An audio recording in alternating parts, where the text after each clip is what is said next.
ప్రార్థనలోనికి ప్రవేశిద్దాం.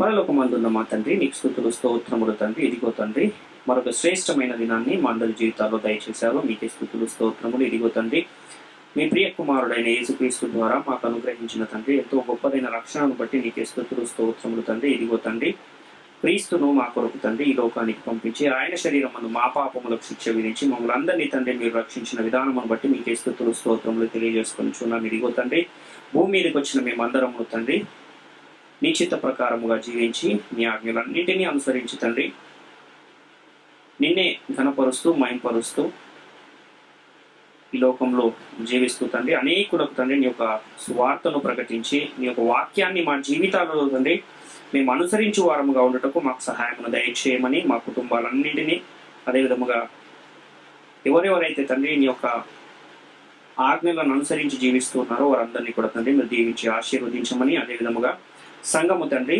ఇంకా విశాలపరిచి అనేకులు తండ్రి నీ యొక్క రాజ్యంలో ప్రవేశించులాగున సహాయమును దయచేయమని, నీ వాక్యము తండ్రి ఇంకా అనేకులకు ప్రకటించబడి తండ్రి నీ యొక్క రాజ్యంలో అనేకులు చేరే కృపాభాగ్యమును దయచేయమని మా ప్రభువును రక్షకుడు ఆయన యేసుక్రీస్తు వారి అతి శ్రేష్టమైన నామంలో అడిగి స్తుతించి వేడుకొనుచున్నాము తండ్రి, ఆమేన్. ప్రియమైన దేవుని వారలారా, మనం ఈరోజు యేసుక్రీస్తు వారు శిలువలో పలికిన మొదటి మాటను గూర్చి ధ్యానించుకునే ప్రయత్నం చేద్దాం. అయితే ఈ యేసుక్రీస్తు వారు శిలువలో పలికిన ఈ మాటలను కనుక మనం పరిశీలిస్తే ఈ క్రైస్తవ పండితులు అంతా కలిసి ఒక 7 మాటలను యేసుక్రీస్తు వారు శిలువలో పలికారు అన్నట్టుగా వాటన్నింటినీ కూడా ఏం చేశారంటే 7 మాటలను యేసుక్రీస్తు వారు చెప్పినట్టుగా మనకు ఉన్నాయి. కాబట్టి అందులో మొదటి మాటను మనము ఆలోచన చేస్తే ఈ లూకా సువార్త 23వ అధ్యాయము 34వ వచనంలో ఆ మాట మనకు కనబడుతుంది. యేసు, తండ్రి వీరేమి చేయుచున్నారో వీరెరుగరు గనుక వీరిని క్షమించుమని చెప్పెను, వారు ఆయన వస్త్రములు పంచుకొనుటకై చీట్లు వేసిరి అని ఇక్కడ మనం చూస్తున్నాం. అయితే ఈ యేసుక్రీస్తు వారు శిలువ మీద పలికిన ఈ మాటలను మనం ఒకసారి ఆలోచన చేస్తే ఇవి కేవలము ఏ రోజైతే ఆయన మరణించాడో ఆ రోజు మాత్రమే ధ్యానం చేయడం కోసం రాయబడ్డాయా అని మనం ఆలోచిస్తే ఈ మాటలను మనము మన అనుదిన జీవితాలలో ప్రతి దినము కూడా దానిని ఆచరించవలసిన వారమై ఉన్నాము, వాటిని అనుసరించవలసిన వారమై ఉన్నాం. కాబట్టి ఇది ఒక్కరోజు మాత్రమే దీన్ని ధ్యానించుకునే మాటలు ఇవి కావు. ఒక మనిషి యొక్క జీవితాన్ని మార్చే మాటలు, ఒక మనిషి యొక్క స్వభావాన్ని మార్చే మాటలు అన్న విషయాన్ని మనము గమనించు వారమై ఉండాలి. అయితే యేసుక్రీస్తు శిలువలో పలికిన ఈ మొదటి మాటను గనక మనము ఆలోచిస్తే ఇందులో మనం ఏ విషయాలను నేర్చుకోవచ్చు, ఏ విషయాలను మనకు తెలియజేయాలని క్రీస్తు వారు ఈ మాటను శిలువలో ఆయన పలికారు అని మనం ఆలోచిస్తే యేసుక్రీస్తు వారు ఈ మొదటి మాటలో తండ్రికి ప్రార్థన చేస్తున్నట్టుగా మనకు అర్థమవుతుంది. తండ్రి వీరేమి చేయుచున్నారో వీరెరుగరు గనుక వీరిని క్షమించు అన్న యేసుక్రీస్తు వారి యొక్క ప్రార్థన ఈ యొక్క మాటలో మనకు కనబడుతుంది.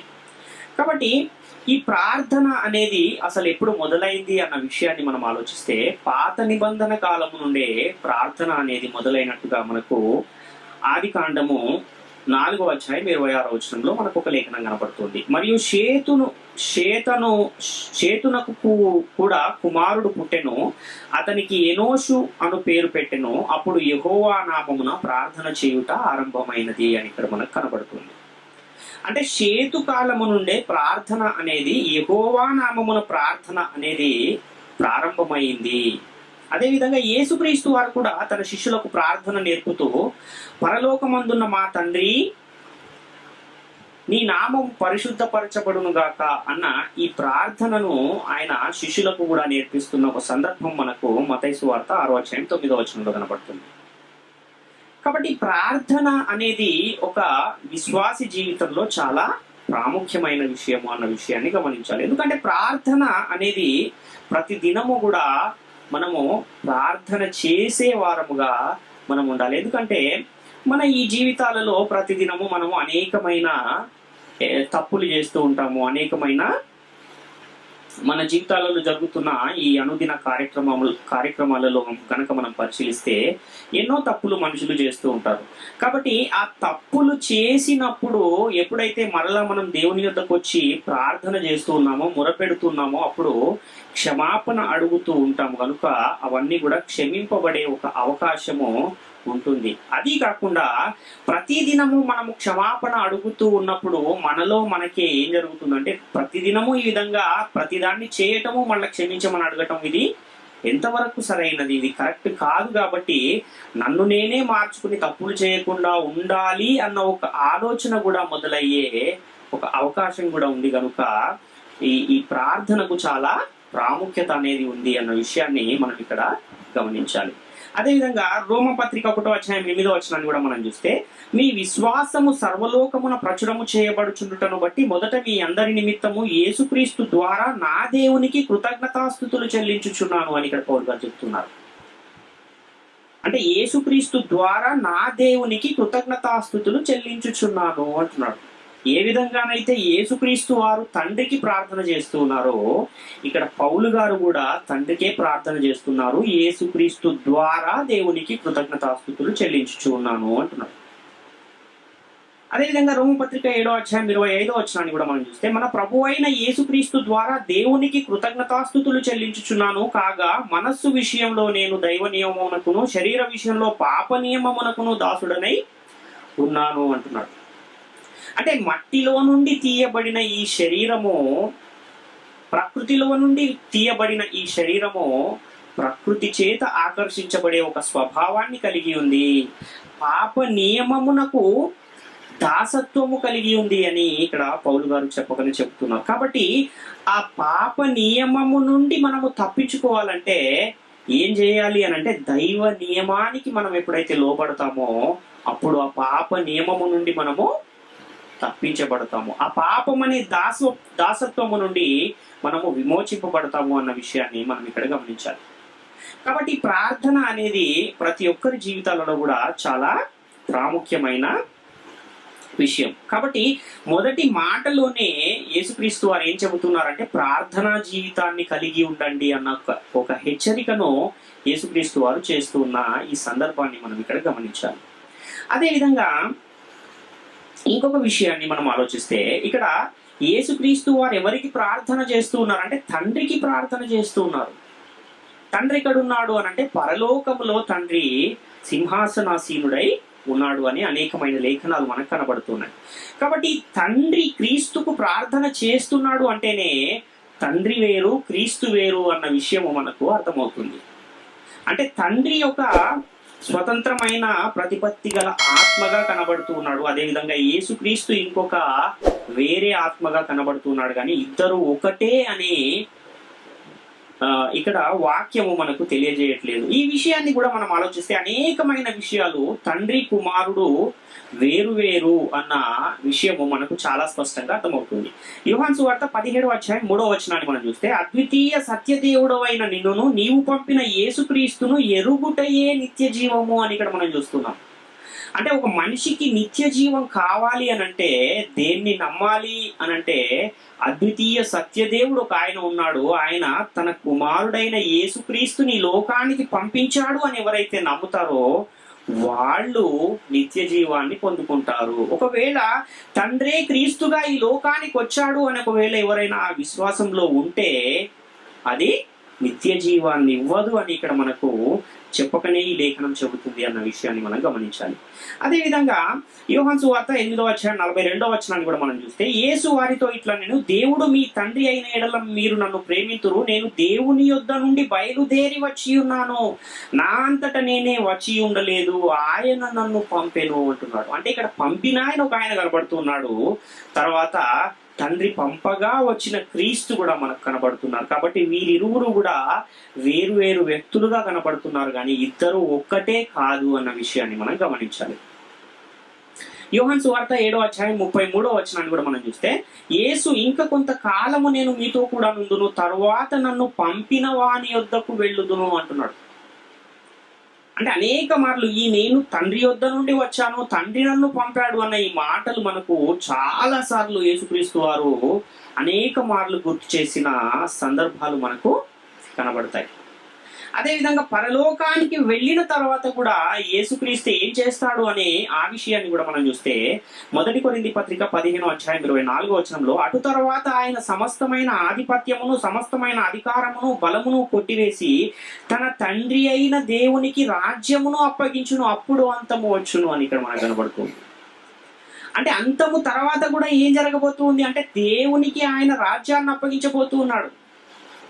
అంటే ఇక్కడ కూడా చాలా స్పష్టంగా తండ్రి అయిన దేవుడు ఒక ఆయన ఉన్నాడు, కుమారుడైన యేసుక్రీస్తు వారు, ప్రభు అయిన యేసుక్రీస్తు వారు ఇంకొకరు మనకు కనబడుతూ ఉన్నారు అన్న విషయాన్ని మనం ఇక్కడ చాలా స్పష్టంగా గమనిస్తున్నాం. అదేవిధంగా ఇంకొక విషయము, ఈ మొదటి మాటలోనే ఇంకొక విషయాన్ని మనం గనక గమనించినట్లయితే, ఇశ్రాయేలీయులు యేసుక్రీస్తును సిలువ వేయడం అనేది తెలియక చేసిన క్రియ అని యేసుక్రీస్తు వారు కూడా చెబుతున్నారు. అంటే వీరేమి చేయుచున్నారో వీరెరుగరు అన్న మాట మనకు అక్కడ కనబడుతుంది. అంటే ఏమి తెలియక చేశారు వారు తెలియక చేసిన పనేంటి అంటే, మేము యేసుక్రీస్తును హింసిస్తున్నామన్న విషయం తెలియదా, లేక యేసుక్రీస్తును మేము చంపేయబోతున్నామన్న విషయం తెలియదా అంటే, హింసిస్తున్న విషయము వాళ్ళకు తెలుసు, యేసుక్రీస్తును చంపబోతున్న విషయం కూడా వాళ్లకు తెలుసు. మరి ఏం తెలియదని యేసుక్రీస్తు వారు తండ్రికి ప్రార్థన చేస్తూ ఉన్నారు అని మనము ఆలోచన చేస్తే, ఏంటి వీరికి తెలియని విషయము అంటే, యేసుక్రీస్తు వారు వీరికి తెలియదు అంటున్నారంటే వారికి తెలియని విషయం ఏదో ఒకటి అక్కడ ఉంది అని మనకు అర్థమవుతుంది. కనుక వారికి తెలియని ఆ సంగతి ఏంటి, ఆ విషయం ఏంటి అన్న విషయాన్ని మనం ఒకసారి ఆలోచన చేస్తే, పేతురు గారు కూడా తన ప్రసంగంలో ఒక మాటను చెప్తున్నారు. దాన్ని కూడా మనం గమనిస్తే అపోస్తలుల కార్యాలు 3:15-17 మీరు జీవాధిపతిని చంపితిరి గాని దేవుడు ఆయనను మృతులలో నుండి లేపెను, అందుకు మేము సాక్షులము. ఆయన నామమందలి విశ్వాసము మూలముగా ఆయన నామమే మీరు చూచి ఎరిగియున్న వీనిని బలపరచను, ఆయన వలన కలిగిన విశ్వాసమే మీ అందరి ఎదుట వీనికి ఈ పూర్ణ స్వస్థత కలగజేసెను. సహోదరులారా, మీరును మీ అధికారులను తెలియక చేసి తీరని నాకు తెలియను అని ఇక్కడ పేతురు గారు చెప్తున్నారు. కాబట్టి తెలియక ఏం తెలియక చేశారు పేతురు కూడా, మీరు తెలియక చేసి తీరని నాకు తెలియను అంటున్నాడు. అంటే తెలియక చేస్తే క్షమించబడే అవకాశం ఏమైనా ఉందా అని ఆ కోణంలో కూడా మనం ఆలోచిస్తే, పౌలు గారు చెబుతున్న ఒక విషయాన్ని మనము 1 తిమోతి పత్రిక 1:13 చూస్తే, నన్ను బలపరిచిన మన ప్రభు అయిన క్రీస్తు యేసుకు కృతజ్ఞుడనై ఉన్నాను, తెలియక అవిశ్వాసము వలన చేసి తిని గనుక కనికరింపబడి తిని అంటున్నాడు. అంటే ఒకవేళ తెలియక చేస్తే కనికరింపబడే అవకాశం ఉంది అని ఇక్కడ పరిశుద్ధ గ్రంథం తెలియజేస్తుంది. కాబట్టి వీరు కూడా తెలియకనే చేశారు కనుక ఏం చెబుతున్నాడు అంటే, యేసుక్రీస్తు వారు తండ్రికి వీరేమి చేయుచున్నారో వీరెరుగరు కనుక వీరిని క్షమించు తండ్రి అని ప్రార్థన చేస్తూ ఉన్న ఆ సందర్భాన్ని మనం చూస్తున్నాం. ఇంతకీ ఏం తెలియదు వీళ్లకు అన్న ఆ విషయాన్ని కూడా మనం ఒకసారి ఆలోచిస్తే 1 కొరింథీ పత్రిక 2:7-8 దేవుని జ్ఞానము మర్మమైనట్టుగా బోధించుచున్నాము, ఈ జ్ఞానము మరుగై ఉండెను, జగదుత్పత్తికి ముందుగానే దీనిని దేవుడు మన మహిమ నిమిత్తము నియమించెను, అది లోకాధికారులలో ఎవరికి నీ తెలియదు, అది వారికి తెలిసి ఉండి నేడల మహిమా స్వరూపియగు ప్రభువును సిలువ వేయకపోయి ఉందురు అంటున్నాడు. అంటే దేవుని జ్ఞానము యేసుక్రీస్తు అన్న విషయం వారికి తెలియదు, మహిమా స్వరూపి అయిన యేసుక్రీస్తు అన్న విషయము వారికి తెలియదు, ఆయన ప్రభువు అని వారికి తెలియదు, ఆయన దేవుని కుమారుడు అన్న విషయం వారికి తెలియదు. కనుకనే ఆయన వీరేమి చేయుచున్నారో వీరెరుగరు అన్న ఆ మాటను అక్కడ తన ప్రార్థనలో ఆయన తెలియజేస్తూ ఉన్న సందర్భాన్ని మనం చూస్తున్నాం. జగదుత్పత్తికి ముందుగానే దేవుడు క్రీస్తును ఈ లోకాన్ని రక్షించడానికి మన నిమిత్తము నియమించాడు. అందుకనే యోహాను గారు కూడా ఈ లోక పాపములను మోసుకుని పోవు గొర్రెపిల్ల అని యేసుక్రీస్తును గురించి సంబోధించిన ఆ మాటను కూడా మనం చూస్తాం. అదేవిధంగా యేసుక్రీస్తును దేవుడు అభిషేకించి ప్రభువుగా నియమించాడు.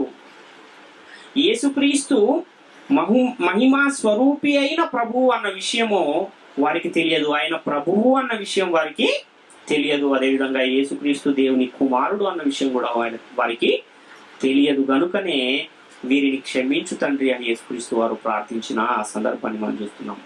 మొదటి ఎఫెసీ పత్రిక 1వ అధ్యాయము 4-6 మనం చూస్తే, ఎట్లనగా తన ప్రియునియందు తాను ఉచితముగా మనకు అనుగ్రహించిన తన కృపా మహిమకు కీర్తి కలుగునట్లు తన చిత్త ప్రకారమైన దయా సంకల్పము చొప్పున యేసుక్రీస్తు ద్వారా తనకు కుమారులనుగా స్వీకరించుటకై మనలను ముందుగా తన కోసము నిర్ణయించుకుని మనము తన ఎదుట పరిశుద్ధులమును నిర్దోషులమును అయి ఉండవలెనని జగత్తు పునాది వేయబడక మునుపే ప్రేమ చేత ఆయన క్రీస్తులో మనలను ఏర్పరచుకొనెను. అంటే మనం పరిశుద్ధులము నిర్దోషులం అయి ఉండాలి అని అంటే మనల్ని మనమే పరిశుద్ధులము నిర్దోషులము చేసుకోలేమన్న విషయము దేవునికి ముందే తెలుసు కనుకనే మనల్ని పరిశుద్ధులుగా నిర్దోషులుగా చేసే ఆ పనిని ఎవరికి అప్పగించాడంటే యేసుక్రీస్తు వారికి అప్పగించాడు. అందుకనే క్రీస్తులో ప్రేమ చేత మనలను జగత్తు పునాది వేయబడక మునుపే తండ్రి ఏర్పరచుకున్న ఈ సందర్భాన్ని మనం ఇక్కడ చూస్తున్నాం. అపోస్తల కార్యాలు 4వ అధ్యాయం 28వ వచనాన్ని కూడా మనం చూస్తే, వాటిని అన్నిటినీ చేయుటకై నీవు అభిషేకించిన నీ పరిశుద్ధ సేవకుడైన యేసునకు విరోధముగా హేరోదును పొంతి పిలాతును అన్ని జనులతోనూ ఇశ్రాయేలు ప్రజలతోనూ ఈ పట్టణమందు నిజముగా కూడుకొనిరి అంటున్నాడు. అంటే యేసుక్రీస్తును అభిషేకించి ఈ లోకానికి ఎందుకు పంపించాడు దేవుడు అని అంటే, మనలను పరిశుద్ధులుగా నీతిమంతులుగా దేవునికి వారసులుగా మనల్ని చేయడానికే, ఒక రక్షణ మార్గాన్ని తండ్రి యొద్దకు ఏర్పరచడానికే, మన నిమిత్తము ప్రాయశ్చిత్తముగా తన్ను తాను శిలువ మీద అప్పగించుకోవడానికే యేసుక్రీస్తును జగత్తు పునాది వేయబడక మున్పే దేవుడు నియమించాడు అన్న విషయాన్ని వారు గ్రహించలేదు అని ఆయన అక్కడ చెబుతున్నారు. అపోస్తల కార్యాలు 10వ అధ్యాయం 36వ వచనాన్ని కూడా చూస్తే, యేసుక్రీస్తు అందరికీ ప్రభువు, ఆయన ద్వారా దేవుడు సమాధానకరమైన సువార్తను ప్రకటించి ఇశ్రాయేలీయులకు పంపిన వర్తమానము మీరెరుగుదురు అంటున్నారు.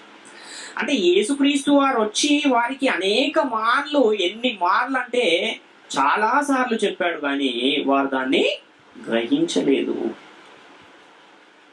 కనుకనే తెలియక చేసితిరి అని అక్కడ పేతురు గారు కూడా, మేము తెలియక చేసితిరని నాకు తెలుసు అని పేతురు గారు కూడా ఇశ్రాయేలీయులను యూదులను గూర్చి సాక్ష్యం ఇచ్చిన సందర్భాన్ని కూడా మనం చూస్తున్నాం.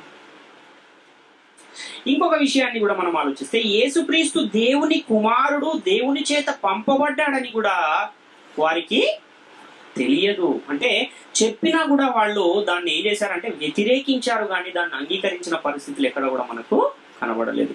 యోహాను సువార్త 5వ అధ్యాయం 18వ వచనాన్ని మనం చూస్తే, ఆయన విశ్రాంతి దినాచారము మీరుట మాత్రమే కాక దేవుడు తన సొంత తండ్రి అని చెప్పి తన్ను దేవునితో సమానునిగా చేసుకొనెను గనుక ఇందు నిమిత్తం యూదులు ఆయనను చెప్పవలెనని మరీ ఎక్కువగా ప్రయత్నము చేసిరి అని ఇక్కడ చూస్తున్నాం.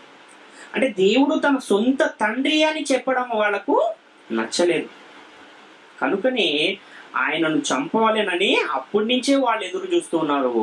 ఎప్పుడైతే వారికి ఒక అవకాశం దొరికిందో అప్పుడు ఏం చేశారు, ఆయన మీద చేయని నేరము మోపి ఆయనను సిలువకు అప్పగించి మరణింపజేశారు, చంపేశారు అన్న విషయాన్ని మనం ఇక్కడ గమనించాలి.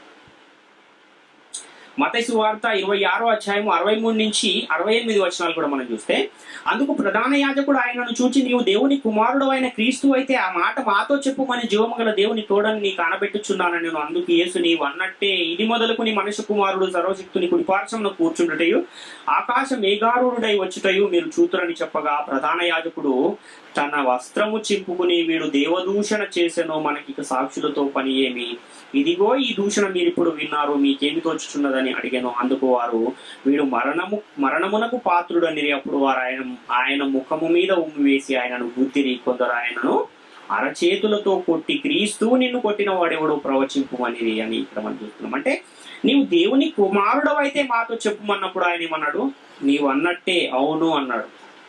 మరలా రెండవసారి ఆకాశ మేఘారూఢుడై నేను వచ్చుట మీరు చూతురు అని ఆయన ఎప్పుడైతే అన్నాడో, వారు ఏం చేశారు, ఇక సాక్షులతో మాకు పని లేదు, ఈయన చేసింది ఏంటి దేవదూషణ అని వారు ఆయనను ఏం చేశారంటే ముఖము మీద ఉమ్ము వేసి ఆయనను గుద్దిరి. కొందరు ఆయన నరచేతులతో కొట్టి, క్రీస్తు నిన్ను కొట్టిన వాడెవడో ప్రవచింపమని. అంటే ఈ విధంగా ఆయనను అవహేళన చేసిన ఈ సందర్భాన్ని కూడా మనము చూస్తూ ఉన్నాం. గలతీ పత్రిక 4వ అధ్యాయం 4వ వచనాన్ని మనం చూస్తే, అయితే కాలము పరిపూర్ణమైనప్పుడు దేవుడు తన కుమారుని పంపెను, ఆయన స్త్రీ యందు పుట్టాడు అని ఇక్కడ మనం చూస్తున్నాం. దేవుడు తన కుమారుని లోకానికి పంపాడని అనేక మార్లు దేవుడే సాక్ష్యం ఇచ్చిన సందర్భాలు ఉన్నాయి. యేసుక్రీస్తు కూడా నేను తండ్రి పంపగా వచ్చానని చెప్పిన అనేక సందర్భాలు ఉన్నాయి. కానీ అవేవి కూడా వారు అంగీకరించలేదు, దాన్ని వారు మనస్సున పెట్టలేదు. రోమపత్రిక 8:4 కూడా మనం చూస్తే దేవుడు తన సొంత కుమారుని పాప శరీరాకారంతో పంపి ఆయన శరీరమందు మన పాపమునకు శిక్ష విధించెను అని ఇక్కడ చూస్తున్నాం. కాబట్టి యేసుక్రీస్తు వారు దేవుని కుమారుడు అన్న ఆ విషయం కూడా వారు తెలియక ఆయనను సిలువ వేసి చంపేశారు అన్న విషయాన్ని మనం ఇక్కడ గమనించాలి. ఇంకో విషయాన్ని కూడా చివరిగా మనము చూసినట్లయితే, మనకు కీడు చేసిన వారిని కూడా క్షమించాలి అని యేసుక్రీస్తు వారు తన చివరి క్షణాలలో ఇంకా కొద్ది నిమిషాల్లో నేను చనిపోబోతున్నాను, నా ప్రాణం విడవబోతున్నాను అన్న ఆ సమయంలో ఆయన ఆ చంపేసే వారిని కూడా క్షమించే ఒక గుణాన్ని మీరు కలిగి ఉండాలి అని సమాజానికి, ఈ లోకానికి తెలియజేయాలని ఆ మొదటి మాటలు ఆయన తండ్రికి ప్రార్థన చేస్తున్న సందర్భాన్ని మనం చూస్తున్నాం. యోహాను సువార్త 19:1 చూస్తే, అప్పుడు పిలాతు యేసును పట్టుకుని ఆయనను కొరడాలతో కొట్టించెను. కొరడాలతో కొడితే ఆయన వీపు ఎలా అయిపోయింది అంటే నాగటి చాళ్ల వలె దున్నబడింది అన్న లేఖనం కూడా మనం చూస్తాం. అదేవిధంగా మత్తయి సువార్త 27:29-30 చూస్తే, వారు ఆయన వస్త్రములు తీసివేసి ఆయనకి ఎర్రని అంగీ తొడిగించి ముండ్ల కిరీటమును అల్లి ఆయన తలకు పెట్టి ఒక రెల్లు ఆయన కుడి చేతిలో ఉంచి ఆయన ఎదుట మోకాళ్ళుని, యూదుల రాజా నీకు శుభమని ఆయనను అపహసించి ఆయన మీద ఉమ్ము వేసి ఆ రెల్లు తీసుకుని దానితో ఆయనను తల మీద కొట్టిరి. తర్వాత వాళ్ళు అరచేతులతో ఆయనను వెనక నుండి అరచేతులతో కొట్టి, నిన్ను కొట్టిన వాడెవడో ప్రవచింపుము అని కూడా ఆయనను అపహసించిన ఒక సందర్భాన్ని చూస్తూ ఉన్నాం. ముళ్ళ కిరీటాన్ని ఆయన నెత్తి మీద పెట్టిన ఒక సందర్భాన్ని చూస్తూ ఉన్నాం. కొరడాలతో కొట్టించిన ఒక సందర్భాన్ని చూస్తున్నాం. ముఖం మీద ఉమ్మి వేసిన ఒక సందర్భాన్ని మనం చూస్తున్నాం. అంటే ఇంతటి శ్రమను ఆయన అనుభవిస్తూ కూడా తన ప్రాణాన్నే తీసేస్తూ ఉన్న ఆ సందర్భంలో కూడా ఆయన ఏ గుణాన్ని కలిగి ఉన్నాడంటే క్షమించే ఒక గుణాన్నే కలిగి ఉన్నాడు. ఎందుకు ఆ క్షమించే గుణాన్ని ఆయన అంతగా కలిగి ఉండి సమాజానికి దాన్ని చూపించాలి అని ఎందుకు అనుకున్నాడు అనంటే, ఒకవేళ మన దగ్గర అన్నీ ఉండి క్షమాపణ అనే ఒక గుణము కనుక లేకపోతే నిత్య జీవాన్నే అది రాకుండా చేస్తుంది కనుక. కాబట్టి ప్రతి ఒక్కరు కూడా ఎలా ఉండాలి అని పరిశుద్ధ గ్రంథం తెలియజేస్తుంది అనంటే, కీడు చేసిన వారిని కూడా క్షమించే గుణము కలిగి ఉండాలి అన్న విషయాన్ని మనం ఇక్కడ చూస్తున్నాం. మొదటి పేతురు పత్రిక 2:21-24 మనం చూస్తే, మొదటి పేతురు పత్రిక 2:21-24 మనం చూస్తే, ఇందుకు మీరు పిలువబడితిరి, క్రీస్తు కూడా మీ కొరకు బాధపడి మీరు తన అడుగు జాడల యందు నడుచుకున్నట్లు మీకు మాదిరి ఉంచిపోయాను. ఆయన పాపము చేయలేదు, ఆయన నోటను ఏ కపటమును కనబడలేదు, ఆయన దూషింపబడి బదులు దూషింపలేదు, ఆయన శ్రమ పెట్టబడి బెదిరింపక న్యాయముగా తీర్పు తీర్చు దేవునికి తను తాను అప్పగించుకొనెను. మనము పాపముల విషయమై చనిపోయి నీతి విషయమై జీవించినట్లు ఆయన తానే తన శరీరమందు మన పాపములను మ్రాను మీద మోసుకొనెను. ఆయన పొందిన గాయముల చేత మీరు స్వస్థత నొందిరి అని ఇక్కడ చూస్తున్నాం. అంటే ఆయన మనకు మాదిరిగా ఉండాలి గనుక, మాదిరిగా ఉండాలనుకున్నవాడు ఎలా ఉండాలి అని అంటే, ముందు తనలో అవన్నీ చేసి చూపిస్తేనే తప్ప ఎదుటివారు దానిని ఆచరించలేదు గనుక తన ప్రాణాన్ని తీసిన వారిని కూడా, తనను హింసించిన వారిని కూడా, తనను కొట్టిన వారిని కూడా, తనను దూషించిన వారిని కూడా, తనను శ్రమ పెట్టిన వారిని కూడా ఆయన క్షమించి, మీరు కూడా ఈ విధంగా క్షమించే మనస్సును కలిగి ఉండాలి అని మనకు చెబుతూ ఉన్న ఈ సందర్భాన్ని మనం చూస్తున్నాం. రోమపత్రిక 12:20-21 చూస్తే, కాబట్టి నీ శత్రువు ఆకలి కొని ఉంటే అతనికి భోజనం పెట్టుము, దప్పికొని ఉంటే దాహమిమ్ము, అలాగు చేయుట వలన అతని తల మీద నిప్పులు కుప్పగా పోయిదువు, కీడు వలన జయింపబడక మేలు చేత కీడును జయించుము అంటున్నారు. అంటే శత్రువులను కూడా, తమకు కీడు చేసిన వారిని కూడా, తమకు హాని చేసిన వారిని కూడా, తమకు శ్రమ పెట్టిన వారిని కూడా క్షమించాలి అన్న ఒక సందేశాన్ని యేసుక్రీస్తు వారు సిలువలో నుండి తన మొదటి మాటలో దేవునికి చేసే ఆ ప్రార్థనలో మనకి ఇస్తున్నట్టుగా మనం ఇక్కడ చూస్తున్నాం.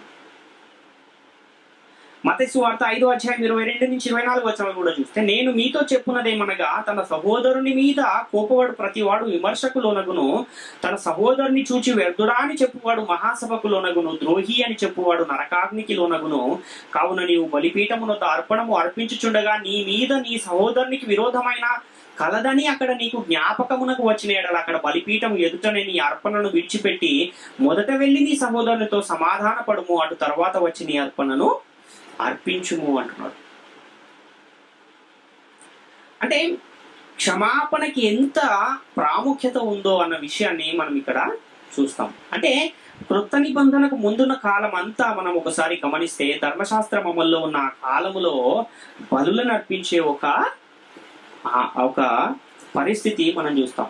అంటే ఎవరైనా ఏదైనా ఒక తప్పిదము చేస్తే ఆ తప్పిదానికి, ఆ పాపానికి బలిని అర్పించే ఒక పద్ధతి పాత నిబంధన కాలంలో ఉంది. అప్పుడు ఆయన ఏం చెప్తున్నాడంటే, ఏమైనా నీకు బలిపీఠము దగ్గర నువ్వు బలి అర్పించుచూ ఉండగా నీ సహోదరుని మీద నీకేమైనా విరోధం ఉన్నదని అక్కడ నీకు జ్ఞాపకమునకు వస్తే ఏం చేయమంటున్నాడంటే, నీ బలిని అక్కడే మొదట విడిచిపెట్టి వెళ్ళి నీ సహోదరునితో మొదట సమాధాన పడి ఆ తర్వాత వచ్చి బలిని అర్పించమంటున్నాడు. ఎందుకంటే సహోదరుని మీద విరోధాన్ని అలాగే ఉంచుకుని ఒకవేళ బలిని అర్పిస్తే ఆ అర్పించిన బలి కూడా వ్యర్థము అని ఇక్కడ యేసుక్రీస్తు వారు చాలా స్పష్టంగా చెబుతున్న సందర్భం. కాబట్టి మొదట సహోదరునితో సమాధాన పడి ఆ తర్వాత వచ్చి బలి నర్పించమంటున్నాడు. కాబట్టి ఇంత గొప్ప ప్రాముఖ్యత ఒక క్షమాపణకు ఉంది అన్న విషయాన్ని గమనించాలి. మత్తయి సువార్త 6:14-15 కూడా మనం చూస్తే, మనుషుల అపరాధములను మీరు క్షమించిన ఎడల మీ పరలోకపు తండ్రియు మీ అపరాధములను క్షమించును, మీరు మనుషుల అపరాధములను క్షమింపకపోయిన ఎడల మీ తండ్రియు మీ అపరాధములను క్షమింపడు అంటున్నారు.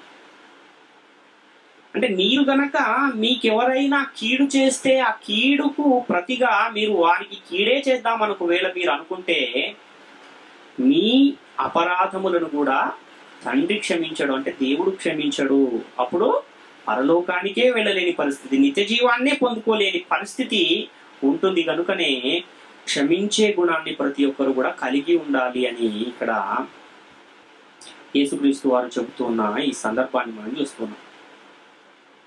అదేవిధంగా మొదటి శతాబ్ద కాలంలో యేసుక్రీస్తు వారు చనిపోయి సమాధి చేయబడి తిరిగి లేచి పరలోకానికి వెళ్ళిపోయిన తర్వాత కాలంలో అపోస్తలులు సేవ చేస్తూ ఉన్న ఆ కాలంలో కూడా మనం చూస్తే, ఒక స్టెఫెను